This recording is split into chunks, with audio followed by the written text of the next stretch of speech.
Hi అండి. దొండకాయ పచ్చి పచ్చడి చేసుకోవడం కోసం కావలసినవి: చిన్నగా కట్ చేసుకున్న దొండకాయ ముక్కలు, పచ్చిమిర్చి, ఉప్పు, చింతపండు. అంతేనండి. ముందుగా మిక్సీ జార్లో పచ్చిమిర్చి, ఉప్పు, చింతపండు వేసి మిక్సీ పట్టుకోవాలి.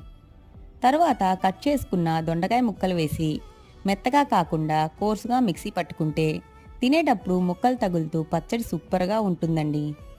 గిన్నెలో నూనె వేసుకొని దానిలో దంచుకున్న వెల్లుల్లి రెబ్బలు, ఎండుమిర్చి, మినపప్పు, జీరా, ఆవాలు, ఇంగువ వేసి తాలింపు వేగాక సన్నగా కట్ చేసుకున్న కొత్తిమీర వేసి ఒక్కసారి కలిపి తర్వాత మిక్సీ పట్టుకున్న దొండకాయ పచ్చడి వేసి కలుపుకుంటే ఇంకా దొండకాయ పచ్చి పచ్చడి రెడీ అండి.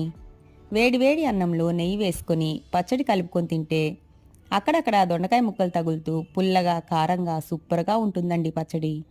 Please like, share and subscribe to my channel friends. Bye bye.